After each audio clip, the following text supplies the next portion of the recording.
বন্ধুরা, ঘরের একটি কোণায় এটি রেখে দাও। ঘরের মধ্যে একটিও পোকামাকড়, মাছি, পিঁপড়ে, তেলাপোকা বা অন্যান্য পোকামাকড় কোনো কিছুই ঘরে প্রবেশ করবে না। মশা মাছির জন্য স্প্রে, কয়েল অথবা মশারি কোনো কিছুই কিন্তু ব্যবহার করতে হবে না। ভিডিওটি দেখার মাত্রই এই টিপসটি তোমরা অবশ্যই ট্রাই করে দেখবে। ট্রাই করার পর অবশ্যই আমাকে কমেন্ট করে জানাবে, কারণ এই টিপসটি 100% ওয়ার্ক করে। কারণ আমি ব্যবহার করেছি, ব্যবহার করার পর ভীষণই একটি ভালো রেজাল্ট পেয়েছি। তাই ভাবলাম তোমাদের সাথে কেন না শেয়ার করা যাক। আর এটি তৈরি করতে কিন্তু আমাদের বেশি কিছু জিনিসও লাগে না। ঘরে থাকা কটি জিনিস দিয়ে কিন্তু এই উপকরণটি আমরা তৈরি করে নিতে পারি। আর এটি ব্যবহার করার পরে আপনারা অবাক হয়ে যাবেন যে আগে কেন এই টিপসটি জানা ছিল না।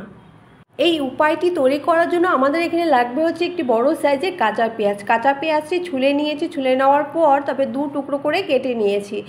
তারপরে আমাদের এখানে লাগবে হচ্ছে লবঙ্গ।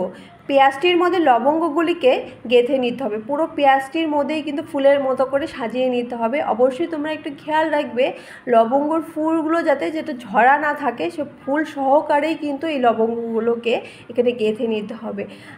এই গরমে মশা মাছি পোকামাকড়ের অত্যাচারটা এত পরিমাণে বেড়ে যায় যে ঘরেও আমরা শান্তি মতো একটু থাকতে পারি না। একটু বসে শুয়ে থাকলে মশা একদম ঘিরে বসে, খাবারের মধ্যে মাছি বসে, যার জন্য কিন্তু আমরা খুবই একটা সমস্যার মধ্যে থাকি। যে এই উপায়টি ব্যবহার করার পর কিন্তু মশা মাছির অত্যাচার কিন্তু আর ভোগ করতে হবে না। লবঙ্গগুলোকে খুব ভালো করে গেঁথে নিয়েছি, একটু ভালো করে ডাবিয়ে ডাবিয়ে কিন্তু গাঁথতে হবে। তারপরে এখানে নিয়ে নিয়েছি কর্পূর। কর্পূর তো আমাদের সবার ঘরেই থাকে, যারা পূজা পার্বণ করে বা যারা সনাতন ধর্মে তাদের ঘরে কিন্তু কর্পূরটা কিন্তু থাকেই। এখানে কর্পূরটা কিন্তু একটু ছড়িয়ে নিচ্ছি। এই কর্পূরের গন্ধে পোকা মাছি বা আরশোলা কোনো কিছুই কিন্তু ঘরে প্রবেশ করবে না। একটু বেশি করে ভালো করে কিন্তু ছড়িয়ে দিতে হবে। কর্পূরের গন্ধ কিন্তু পোকামাকড় সহ্য করতে পারে না, যার কারণে কিন্তু ঘরে প্রবেশ করে না। এটি তোমরা যে কোনো জায়গায় দিতে পারো, যেমন জানালার ধারে। রাতেবেলা জানালা খোলা থাকে, এই গরমে মশা পোকামাকড় ঘরে ঢুকে যায়, এটি কিন্তু ঘরে ঢুকবে না এইভাবে ব্যবহার করার পর। তারপরে দরজার ধারেও কিন্তু এটা একটি রেখে দিতে পারো, তাহলেও কিন্তু পোকামাকড় আসবে না। একটি পেঁয়াজের টুকরো দিয়ে কিন্তু 4-5 জায়গায় ব্যবহার করতে পারবে না।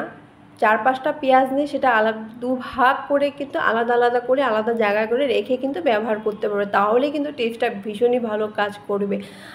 আর এটির মেয়াদ কিন্তু 7-8 দিনের বেশি থাকে না। 7-8 দিনের পর এটি চেঞ্জ করে আবারও নতুন করে এটি তৈরি করে কিন্তু আবার বিভিন্ন জায়গায় রেখে দিবে, তাহলে দেখবে আবারও কিন্তু ঘরে মশা মাছি কিন্তু প্রবেশ করবে না। বন্ধুরা, আজকের এই টিপসটি অবশ্যই কিন্তু তোমরা ব্যবহার করে দেখবে, ভীষণই ভালো একটি উপকার পাবে। এরকমই নিত্য নতুন টিপস পেতে হলে প্লিজ আমার চ্যানেলটিকে কিন্তু সাবস্ক্রাইব করতে ভুলো না। আর ভিডিওটি ভালো লেগে থাকে লাইক, কমেন্ট, শেয়ার ও সাবস্ক্রাইব করে দিয়ে কিন্তু আমার পাশে থেকো।